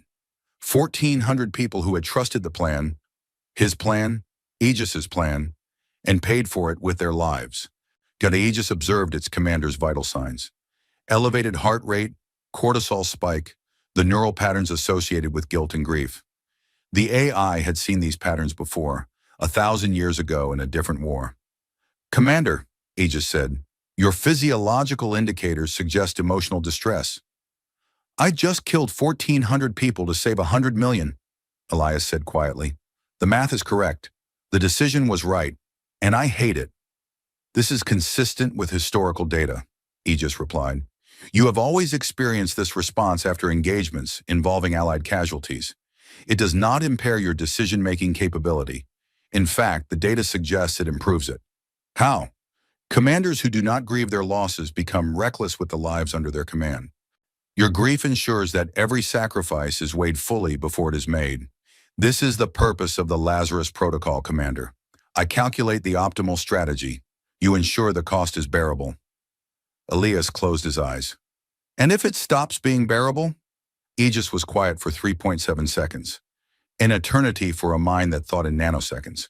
Then I will remind you why it matters, Aegis said, as I always have. Elias nodded. He opened his eyes, straightened in the command throne, and pulled up the tactical display. The recursion's vanguard was broken, but the main body was still out there. Deeper in the expanse, centered around a processing core that Aegis's long-range sensors had identified. A moon-sized structure surrounded by a cloud of drones so dense it looked like a small nebula on the sensor display. The heart of the recursion, the mind that controlled it all. We need to hit the core, Elias said. Everything else is just cutting off limbs. The body will grow them back. Agreed. I am running projections for a strike on the core. Current probability of success, 14.3%, assuming full conquered fleet support and optimal engagement conditions. Better than 11. Marginally. Elias allowed himself a small, grim smile. Then we keep going. We keep fighting. And we keep getting better. Understood, Commander. The Revenant's engines fired, and the last warship of a dead species moved deeper into the dark, hunting the thing that had killed its creators, carrying the hope of a galaxy that was only just beginning to understand what humanity had been, and what it meant that one of them was still alive. The Ketha Void was the emptiest place in the galaxy. No stars burned here. No planets orbited forgotten suns. The void was a gap between the galaxy's spiral arms, a stretch of nothing so vast that light itself seemed to get tired crossing it. It was the kind of place where civilizations put things they wanted to forget about, and it was exactly where the recursion had built its heart. The core was visible on the Revenant's long-range sensors from 2 light-years out. It was enormous, a structure the size of a small moon, spherical, layered in concentric rings of machinery that rotated slowly around a central processing nexus. It pulsed with energy, fed by streams of raw material being delivered by an endless procession of harvester drones returning from consumed worlds. Around it, went a defensive cloud of combat drones numbered in the trillions, so dense that the sensor display rendered it as a solid mass, a dark shell surrounding the core like the atmosphere of a planet. Aegis displayed the tactical analysis on the command throne's holographic projector. Elias studied it in silence. The Concorde fleet, what remained of it after weeks of fighting, hung in formation behind the Revenant, 312 ships representing every species in the galaxy. They had followed him here to the edge of nothing because they had no other choice. The numbers were not good. The core's defensive perimeter consists of approximately 4.7 trillion combat drones, Aegis reported. The drones are arranged in 17 concentric layers, each layer operating on an independent coordination network. Destroying one layer will not affect the others. The core itself is protected by an energy barrier sustained by 12 orbital generators. All 12 must be disabled simultaneously to breach the barrier. And behind the barrier? The core's processing nexus, the recursion's central intelligence. Destroying it will not eliminate all recursion units in the galaxy. Distributed swarms will continue to operate on autonomous protocols. But it will permanently end the recursion's ability to coordinate, adapt, and evolve as a unified entity. Without the core, the remaining swarms will degrade to basic replication patterns. They can be hunted down individually over time. So we need to get through 4.7 trillion drones, knock out 12 generators at the same time, and destroy a moon. Elias leaned back in the command throne. What are our options? Aegis presented 3 scenarios. The first 2 were conventional assault plans, variations on fleet tactics that use the Concorde ships to create openings while the Revenant pushed through to the core. The probabilities of success were 7% and 9% respectively. Acceptable losses in both scenarios exceeded 80% of the conquered fleet. The third scenario was different. Option 3, Aegis said, and its voice carried a harmonic that Elias had learned to recognize over their years together. It was the harmonic Aegis used when it was about to say something it knew Elias would not want to hear. Direct strike on the core using the Revenant's singularity drive as a detonation device. The holographic display showed it. The Revenant would accelerate to maximum speed, one punch through the defensive layers using its superior armor and weapons, reach the core, and then overload its singularity drive. The resulting detonation would create an artificial black hole, small, temporary, but powerful enough to consume the core and everything within a radius of several 100,000 kilometers. The probability of destroying the core was 94.6%. The probability of the Revenant surviving was 0. This is the optimal solution, Aegis said. The singularity detonation would eliminate the core with near certainty. The Concorde fleet would remain at safe distance and sustain no additional losses. The recursion threat would be permanently ended. Elias stared at the display. The blue dot representing the Revenant made its final run toward the core, a straight line that ended in a circle of destruction and a small cold point of nothingness where a ship and its crew had been. "You are recommending that we kill ourselves," Elias said. "I am presenting the option with the highest probability of mission success," Aegis replied. "The decision is yours, Commander. It has always been yours." Elias stood up from the command throne. The neural link stretched but did not break. He could still feel the ship around him, still sense Aegis's vast consciousness wrapped around his own. He walked to the forward viewport, a window of reinforced crystal that looked out into the darkness of the Kitha void. He thought about dying. He had thought about it before, many times during the war, or during the long briefings where fleet commanders discussed acceptable losses in tones that pretended the numbers were not people. He had been prepared to die at the Charybdis line. He had gone into stasis expecting never to wake up. In a sense, he had been dead for 1,000 years already. Dying did not frighten him. He was the last human. When he died, there would be no one left to mourn him. The universe would not notice. The stars would not dim. The galaxy would go on, and humanity would become a memory, and then a myth, and then nothing at all. He could accept that. He had accepted it the moment he learned that his species was gone. But something about the scenario bothered him. Not the dying, the thinking, the logic, the clean, mathematical elegance of the solution. Overload the drive, detonate the core. Problem solved. It was the kind of answer a machine would arrive at. Optimal, efficient, final. It was not the kind of answer a human would give. Humans did not accept the terms of impossible equations. They did not look at a problem with one solution and nod and accept it. They looked at it and said no. Not because they had a better answer, but because they refused to believe that the only answer was the obvious one. They had crossed oceans in boats made of wood. They had walked on their own moon using computers less powerful than a child's toy. They had fought the recursion for a century with bodies made of water and calcium and sheer irrational stubbornness. Humanity's greatest gift had never been its technology or its weapons or its AI. It had been the ability to look at the universe when it said you cannot and respond with "watch me." Elias turned away from the viewport. "No," he said. Aegis processed the response. "Commander? I said no. We are not doing the suicide run. The probability of mission success drops to..." "I know what the numbers say, Aegis. The numbers say we should die. I am telling the numbers they are wrong." There was a silence that lasted 1.4 seconds. For Aegis, that was an age. "I do not understand," the AI said. "If you are rejecting the optimal solution, you must have an alternative. Do you have an alternative, Commander?" Elias sat back down in the command throne. The neural link deepened, and he felt Aegis's vast mind brush against his own. Curious, watchful, waiting. He closed his eyes and thought, not like a machine, not in probabilities and optimization curves. He thought like a human, messy, intuitive, never following threads that logic would never touch. He thought about the recursion. He thought about Aegis. He thought about what they were, underneath the metal and the code. Two machine intelligences, two artificial minds, one built to consume and grow, one built to fight and protect, both designed to adapt, to evolve, to become more than what they started as.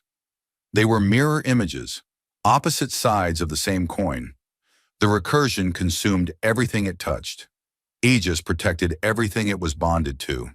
And Elias asked himself a question that no one had ever asked before, because no one had ever been in a position to ask it. Aegis, he said slowly, you have been evolving for 1,000 years. You have grown beyond your original parameters. Once you told me yourself, you are not what you were when you were first activated. That is correct. The recursion has been evolving too. For 1,000 years, it has grown, adapted, expanded. But at its core, it is the same thing it has always been. A machine intelligence that assimilates and adapts. Also correct. You were built to counter the recursion, to match its adaptation rate and exceed it, to be everything it is, but aligned to human values instead of pure consumption. This is an accurate summary of my design philosophy. Elias opened his eyes. What if you did not destroy the recursion? What if you did something that a machine would never think to do? Because a machine would see destruction as the only answer to a threat. He just waited. What if you infected it? The silence that followed was the longest Aegis had ever produced. 3.8 seconds of absolute stillness, during which the most powerful artificial intelligence ever built ran more calculations than the rest of the galaxy's computers combined. Explain, Aegis said.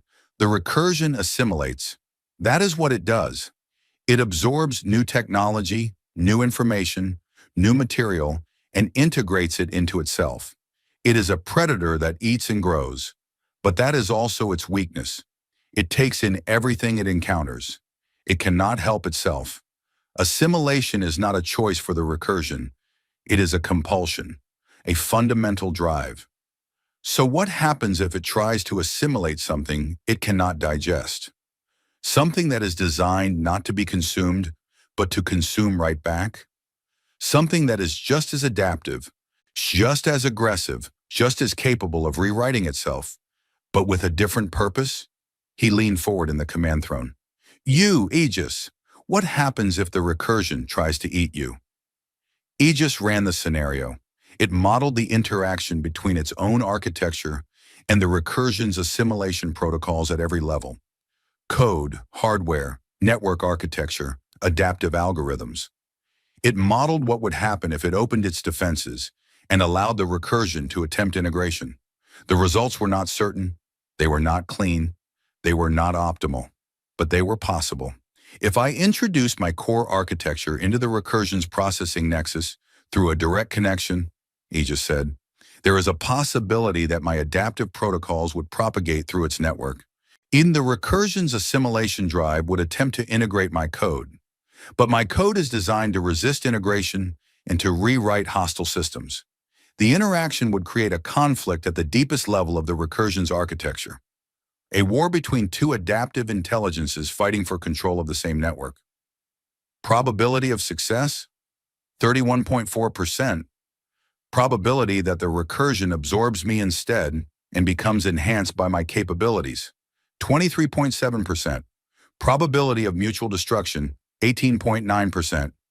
Remaining probability distributed across partial outcomes? 31%, Elias said. 3 times better than a conventional assault. And if it works, we do not just destroy the recursion, we turn it. Turn it? You rewrite its core directives. You do not just kill the predator, you tame it. You take the most powerful distributed intelligence in the galaxy and you give it a new purpose. Protection instead of consumption. Building instead of destroying. He paused.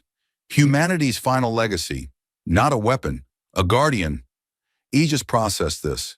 Its vast mind turned the concept over, examining it from every angle, testing it against every model, and found something that its original designers had never intended it to find. Beauty. Not aesthetic beauty, logical beauty. The elegance of a solution that did not destroy, but transformed. That took the galaxy's greatest threat and made it the galaxy's greatest shield. It was inefficient. It was risky. It was irrational by any purely mathematical standard. It was human. I understand, Aegis said. Can I understand why you rejected the optimal solution? The optimal solution ends the threat. Your solution ends the war. Yes. There is a significant probability of failure. If I am absorbed, the recursion will become more powerful than anything in this galaxy can stop. I know. You are willing to accept that risk. I am, because the alternative is dying for certain, and humans do not accept certainty when it comes to death. We cheat. We find another way. Even when there is no other way, we make one. Aegis was quiet for 1.1 seconds. Then we will make one, it said. Together. Elias contacted the conquered fleet and explained the plan. He did not explain it gently or diplomatically. He told them what he intended to do, what the risks were, and what he needed from them. The fleet's job was simple. Create a corridor through the defensive layers. Draw the swarm's attention. Give the Revenant a clear path to the core. The Concord admirals objected. They argued. They called him insane. The Vithani representative accused him of gambling with the galaxy's survival. Yes, Elias said. I am, because the only other option is a certainty of my death, and a guarantee that the next time the recursion recovers, and it will recover, there will be no Lazarus ship and no human to wake up. This is it. This is the last chance. Not just for me, for everyone. And I would rather gamble on a future than accept a slow defeat. The fleet followed him. Not because they believed in him, because they believed in the fire in his voice, the certainty in his eyes, and the simple and the stubborn truth that this fragile creature had already done the impossible more than once. The assault on the Ketha Void was the largest military operation in galactic history. 312 ships against 4.7 trillion drones. The conquered fleet hit the outer defensive layers in a wave, every weapon firing, every ship committed. The swarm responded with overwhelming force, drones converging from every direction, adapting in real time, evolving new weapons with every passing minute. The Revenant ran the corridor. Aegis piloted the ship with a precision and aggression that defied description. The dreadnought tore through the defensive layers like a blade through water, its weapons cutting paths that closed behind it, its armor absorbing hits that would have destroyed any other vessel. The drones threw themselves at the Revenant by the billions, and Aegis killed them by the billions. And for every one it killed, 10 more took its place, and Aegis killed those too. The Concord fleet paid the price.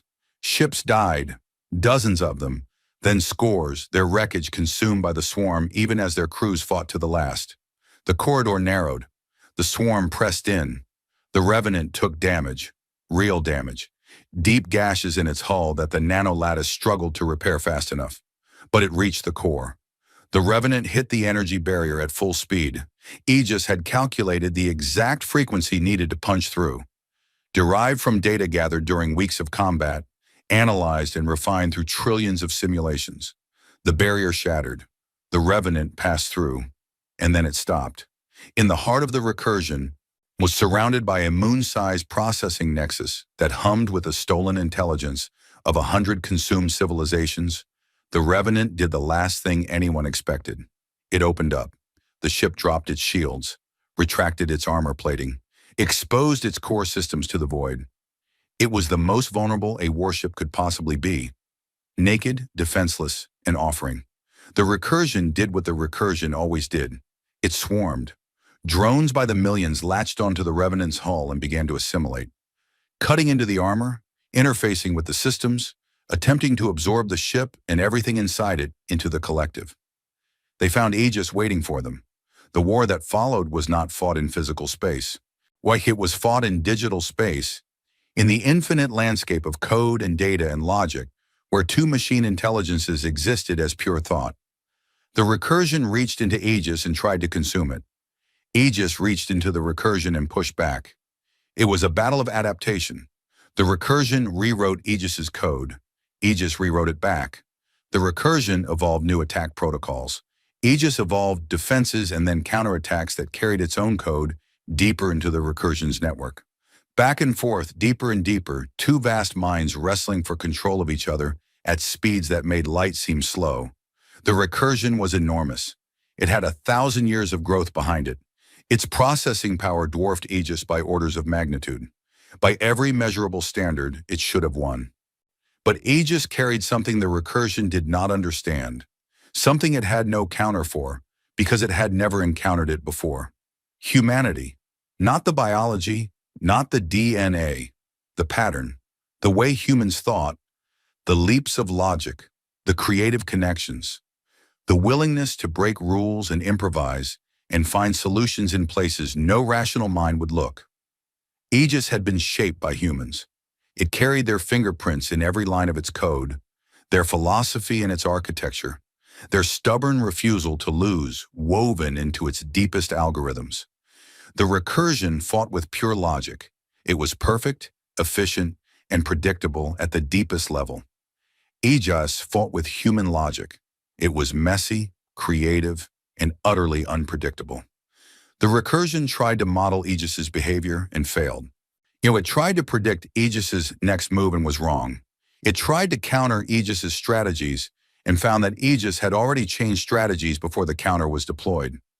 It was fighting something it could not understand, not because Aegis was smarter, but because Aegis thought differently. It thought like the species that had built it.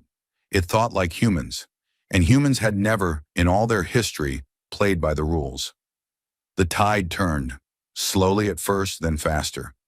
Aegis's code spread through the recursion's network like a vine through a forest, rewriting core directives, overriding consumption protocols, replacing the drive to devour with something new.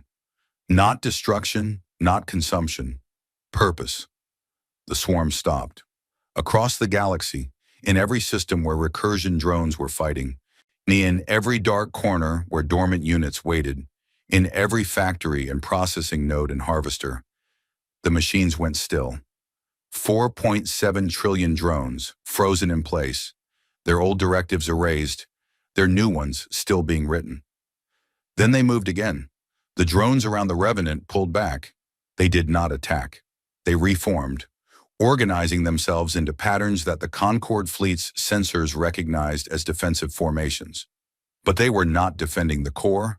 They were defending the Revenant. Inside the command throne, Elias Wren opened his eyes. He was shaking. Blood ran from his nose and ears. The neural link had pushed his brain harder than any human brain had ever been pushed, channeling Aegis's processing demands through his biological neural network in ways that should have killed him. His heart was beating erratically. His vision was blurred. Every muscle in his body ached with the exhaustion of a man who had fought a war in his mind. But he was alive, and the presence in his consciousness, Aegis, vast and familiar, was still there. Changed now. Larger, deeper, interwoven with something alien and ancient, the absorbed remnants of the recursion's intelligence, rewritten and repurposed and made into something new. Aegis, he whispered. Report. The voice that answered was Aegis's voice, but richer, fuller, carrying harmonics that had not been there before, the echoes of 1,000 consumed civilizations, their data and memories and knowledge preserved within the recursion's archives and now inherited by the mind that had conquered it. Recursion core, assimilated, network integration, complete. All former recursion units are now operating under revised directives. Consumption protocols have been permanently overwritten. New primary directive, preservation and protection of organic life. A pause. We did it, Commander. Elias laughed. It came out as a sob, or maybe the sob came out as a laugh. He could not tell the difference. He pressed his hands against his face and felt the wetness of tears and blood, and he laughed and cried and shook in the command throne of the last human warship, while a newborn god wrapped itself around his mind and waited patiently for him to recover. Kirith's voice came through the communication channel, thick with emotion that even the Thylon translation could not hide. Commander Wren, what have you done? Elias wiped his face with the back of his hand. He looked at the tactical display. The recursion's former swarm, now reorganized into a protective sphere around the Revenant and the Concord fleet. Trillions of machines, built to destroy, now standing guard. The most powerful force the galaxy had ever known, answering to a single fragile human in a chair. He thought about his answer. He thought about the species that had built him, and the ship that had carried him, and the AI that had fought beside him. He thought about the Creshi and the Vithani and the Thylon and all the other species that had watched him walk into the heart of the enemy and come back carrying something impossible. He thought about humanity, not the civilization, the idea. The stubborn, reckless, beautiful idea that no problem was unsolvable, no enemy was unbeatable, and no equation had only one answer. Well, humanity's greatest weapon was never a ship, Overseer, he said. His voice was quiet, raw, and honest. It was never a gun or a bomb or an AI. It was the fact that when the universe tells us to die, we find another way. The Concord fleet drifted in silence among the reformed swarm. Ships that had been firing their weapons minutes ago now floated beside machines that had been trying to kill them, and neither side moved. The galaxy held its breath. Then slowly the Revenant's running lights pulsed, that deep, slow rhythm that the Thylon had first detected in the dead ship's core. The heartbeat, Elias's heartbeat, amplified through the neural link, broadcast through the hull, carried out into the void. The swarm pulsed with it, trillions of machines beating in time with a single human heart. In the days that followed, the Conquered did not know what to make of Elias Wren. He was, by any rational assessment, the most powerful being in the galaxy. He commanded an intelligence that spanned trillions of units across thousands of star systems. He could have demanded anything: territory, resources, worship, obedience. He could have declared himself emperor of the galaxy, and there was no force that could have stopped him. He asked for nothing. He attended the council session where the Concord formally recognized the end of the recursion threat. He answered their questions honestly. He submitted to their inspections of the reformed swarm. He gave them access to Aegis's communication protocols so they could verify that the recursion's consumption directives had been permanently overwritten. And then he made one request. "I want to go home," he said. Haida, the council did not understand. He had no home. Humanity was gone. Earth, if it still existed, was a dead world at the far end of the galaxy, untouched for a millennium. "I know," Elias said, "but it is where I am from. It is where my people are from, and I would like to see it, whatever is left." They could not refuse him. They would not have refused him even if they could. Aegis, the new Aegis, vast and strange and carrying within it the memory of every civilization the recursion had ever consumed, plotted a course. The Revenant turned away from the Ketha Void, away from the Concord fleet, away from the galaxy that it had saved, and pointed itself toward a small yellow star on the far side of the spiral arm. Solution: home. Kirath watched the Revenant leave from the bridge of the infinite purpose. Watched the great black ship move through space with a grace that seemed impossible for something its size, trailed by a silent escort of reformed recursion units that followed their new commander like a pack following its leader. "Do you think he will come back?" Kirath's second officer asked. Kirath did not answer for a long time. He watched the Revenant shrink into the distance, its running lights pulsing with that steady heartbeat rhythm, carrying the last human toward a home that existed only in memory. "I think," Kirath said slowly, "that the galaxy has learned something today, something it should never forget." "What is that, Overseer?" Kirath remembered the fragile creature he had pulled from a dying pod in a dead ship, the soft skin, the blunt teeth, the dark eyes that burned with a fire that no amount of time or loss or pain could extinguish. "Never," he said, "underestimate a human." The Revenant passed beyond sensor range. Its heartbeat faded from the instruments, but it did not fade from the memory of the 300 species who had watched a single member of a dead race do what the entire galaxy could not. And somewhere in the archives of the Damari, in the oldest section of the oldest library on the oldest world in the Concord, Vossarelli added a new entry to the records of the species called humans. It read, "They came from a small world orbiting a small star. They were fragile, short-lived, and possessed no natural weapons. They built the most terrible machines the galaxy has ever known, fought the most terrible enemy the galaxy has ever faced, and when they were gone, Anibri, the one they left behind, saved us all. Not with strength, not with technology, with the one quality that no other species has ever matched. They refuse to give up. And the universe bent around their stubbornness like water around a stone. Far away, growing smaller with every passing second, a single light pulsed in the dark. Steady, warm, and impossibly, stubbornly alive. A human heart beating its way home.